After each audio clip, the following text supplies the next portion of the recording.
Welcome back to my channel. It's Shannon again. As you can see, for today's video, I don't have any makeup on right now. I will be doing my makeup as we go along because I have a lot of new makeup products to try. I just recently bought them, but mind you guys, this is actually the third time that I'm attempting to do this kind of video kasi yung first 2 attempts ko, everything was such a fail, sobra, and hindi siya worth panoorin. Sa totoo lang. So, I'm hoping that this time, maging successful na siya.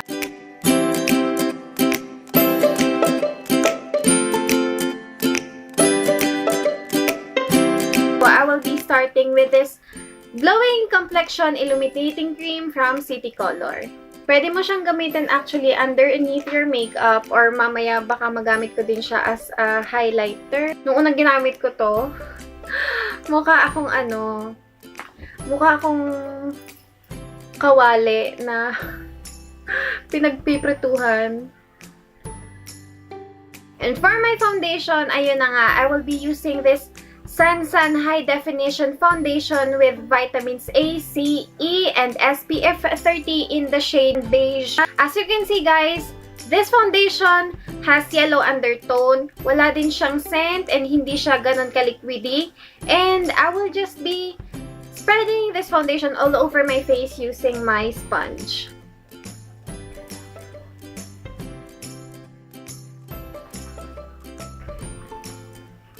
Guys, tingnan nyo, ang ganda ng coverage na binigay ng foundation na to. Full coverage siya sa akin ha. Para sa akin, full coverage siya. And compared nyo naman dito, oh.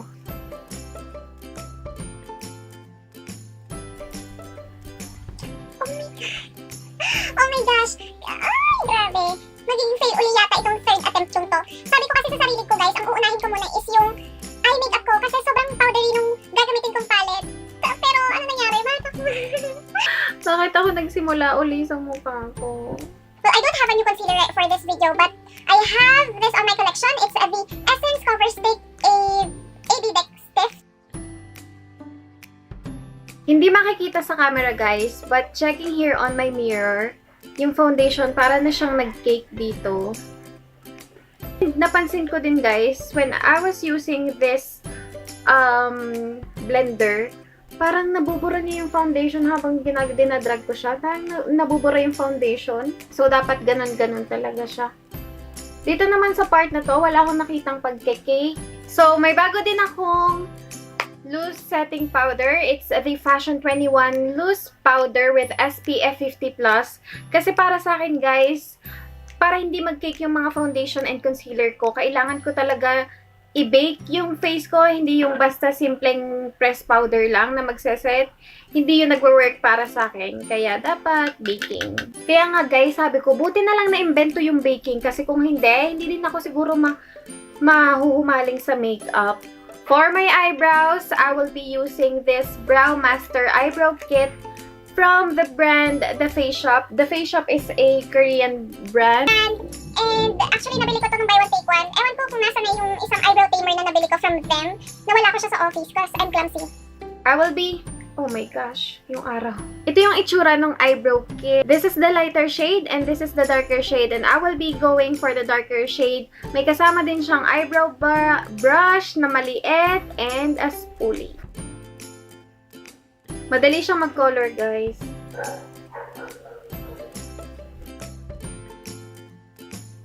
Actually, dito sa third attempt kong to, nagustuhan ko tong Brow Master na to. Ngayon ko lang siya na-appreciate. Ngayon ko lang na... Yan na naman yung araw. Ngayon ko lang siya na-appreciate. Ngayon ko lang na-appreciate yung color niya. Okay naman pala siya sa akin. Yun nga lang, since powder siya, ayan, may peklat dito.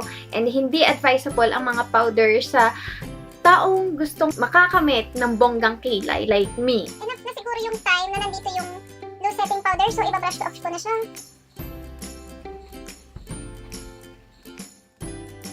Next is for my eyeshadow. And dun sa first 2 attempts ko, nagsimula magulo yung makeup ko dahil sa eyeshadow palette na gagamitin ko. And I'm referring to this BH Cosmetics Marble Collection Cool Stone 12 Color Eyeshadow Palette. Maganda yung mga color selection niya. Malaki din yung mirror, which is a good thing for me. Kaya nga lang, well, pigmented din talaga siya. Kaya nga lang, super powdery niya. I will be using this contour shade for my transition shade. Hindi na naman ito bago sa akin, guys. Lumang-luma na siya sa akin. This is my first ever blush palette. And kaya ko ito kinuha kasi lahat nandito na. Like, contour, highlight, dalawang shades ng blush. Ayun. And for someone na nagsisimula pa lang sa makeup, may recommend ko tong palette na to. And I will be using this dark brown shade from the palette para lang ma-intensify yung color sa crease natin. By the way guys, my thoughts on this packaging of this BH Cosmetics eyeshadow palette. As you can see, marble siya, tapos color pink pa. Gandang-ganda talaga ako nung nakita ko siya. Hi! Hi! Hi! Kaya nga lang, another problem that I have here, except dun sa pagiging powdery or sa pagiging messy niya, walang names. Ay, walang names yung eyeshadow, yung color shade nila. Papatungan ko lang yung parang contour shade kanina sa aking pinky palette nitong darker brown. Sorry guys, I don't know how to blink with one eye lang. Tuwang-tuwa ako sa mga taong nakakakindat, pero ako hindi. Hindi ako makakindat. hindi ako marunong kumindat. Mukha ko sira ulo pag kumindat ako. So, I will just be using this glittery gray shade. Para sure na if ever man maging powdery uli, maglalagay ako ng powder on my under eye.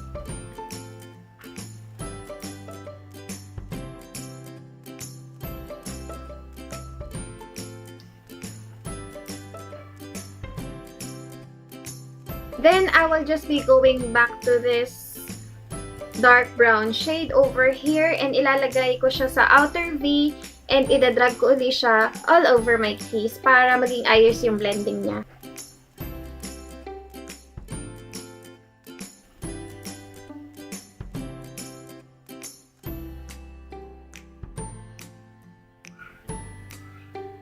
I don't have any new mascara at the moment, so I will just be using this Double Up mascara from Fashion 21. So, I'm done with my mascara. I will just be using this This Meow Liner 2-way eyeliner. Jet black yung shade from the brand Skin Potions. And I'm pretty sure alam nyo na to. This is all over Instagram. The other side is a felt tip liner. Ayan. Felt tip applicator. And the other side is a stamp. Well, at the moment, na-try ko na to kasi before. And sobrang taas nung pagkakalagay ko. As in, ganyang angle yung pagkakalagay ko dun sa stamp. Oh my gosh. So, stamp na tayo. Oh, that's very black.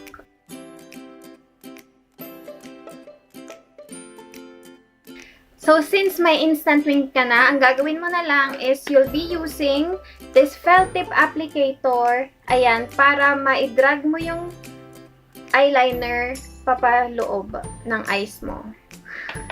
What? Eyeliner.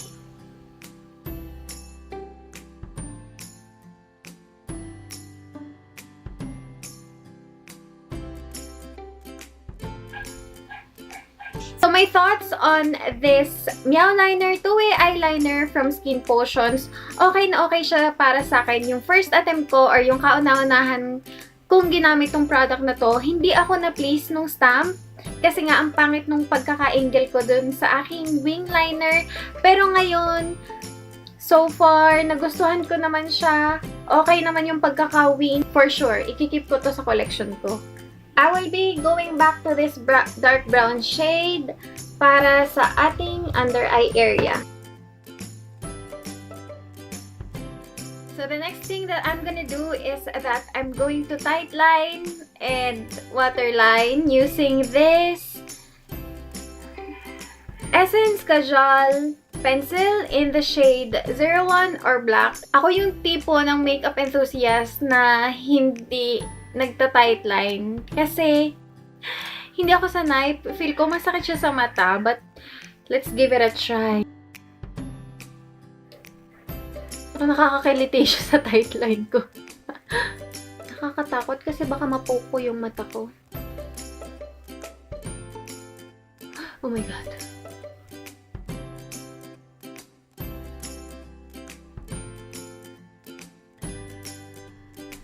So for my bronzer, I will be using this one from e.l.f.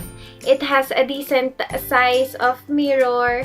And ayan yung loob niya. I think this is the aqua infused blush and bronzer. Basta if ever man kung ano man yon, I will be putting it in the description box below. And actually guys, nung una ko siyang ginamit, sobrang na-amaze ako sa kanya. Kasi kung unang beses mo siyang makikita, yung untouched, na hindi pa nasa swatch, para siyang yung regular palette mo. Or regular bronzer, regular blush. But pag idinip mo siya, magmumukha siyang melted chocolate. Kasi nga, siguro yun nga talaga yung idea ng aqua-infused technology from e.l.f. Ayan, kita nyo ba? Para siyang melted na chocolate. Kaso, the only problem that I have with this product is it will only last for 6 months. And talagang nagustuhan ko na tong blush and bronzer na to nung una ko siyang ginamit. So, I'll just go ahead and use this blush instead. Konti lang kasi hot pink siya. Parang hindi siya okay as a blush. Para sa akin, ha? Guys, I judge this blush easily kasi kung una mong titingnan hot pink, di ba parang magda-doubt ka ng konti kung okay ba yun as a blush, hindi ba masyadong OA. Pero nung in-apply ko, oh my gosh, sate lang pala yung pagka-blush niya. Sobrang ganda niya. And bagay talaga siya sa skin tone ko. Yun ang nagustuhan ko. Another product from Skin Potions, it's their highlight palette. Wala siyang gaanong name. Yung simple lang na Skin Potions highlight palette. Ayun lang. And ganyan yung itsura niya sa loob. Wala siyang mirror. Pero bago ko pala gamitin yun, I will be using that. Nasaan na siya? Ayun. I will be using, again, the City Color Glowing Complexion Illuminating Cream. Sana hindi ma-fail yung aking makeup. Then papatungan ko na lang siya nitong Skin Potions. Ay, oh my gosh. I think I should not have done that. Ito yung sure na shade kasi for highlight. So, this is what I will be using right now. Oh, powdery. Oh, wow! Blinding highlighter na, oh. Ang laki ng improvement kasi kanina ganyan lang, oh. May nakikita kang highlight but it's just a subtle highlight. But nung dinagdagan ko na, ayan siya, oh. Blinding highlighter na.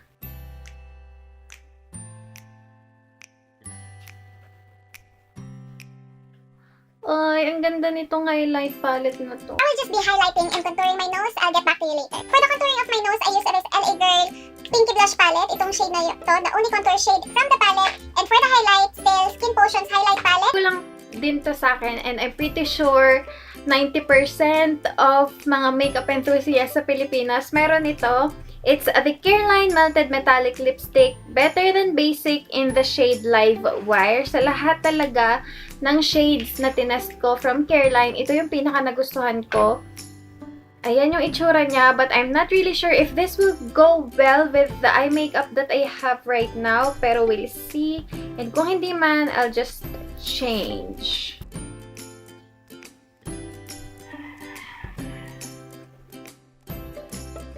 No, I don't think so. Hindi siya maganda kasi OA na nga yung eye makeup ko. Magiging OA pa rin yung aking lips and hindi siya magiging balance. So, yeah. Ito lang yung sa lipstick. Ito lang yung bago kong bili. So, this is what it looks like when worn.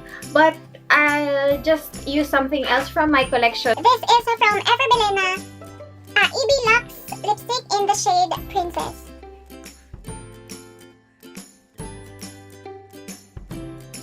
Wow, that's better. Yeah, all in all, this is what it looks like. Finally, naraos din naman, nairaos na. For me guys, all in all, nagustuhan ko talaga yung mga products na ginamit ko for today's video. But there are some few items na, alam mo yun, may konting lapses, pero minimal lang naman. Like say for example, this Sansan High Definition Foundation in the shade Beige.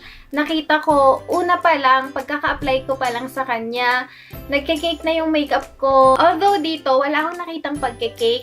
Dito naman, dito sa area na to, may nakita akong pagkikake sa kanya. Nabuti na lang right now, hindi na siya ganun kakita or ganun ka-prominent kasi natabunan siya ng blush and contour. Ayan. Of course, itong si BH Cosmetics Marble Collection Cool Stone 12 Color Eyeshadow Palette. Kanina ko pang binabanggit na sobrang powdery niya. Well, totoo naman na sobrang powdery niya. Ang ganda ng colors, ang ganda ng pigmentation. Kaya nga lang, nagiging powdery and nagiging messy siya. And isa pa, wala dito yung mga name ng mga shades. Now, for this Careline Melted Metallic Lipstick in the shade Live Wire, nung nag-swatch ako dun sa isang Careline counter, okay siya. Siya talaga yung parang pinaka nag-stand out sa lahat para sa akin.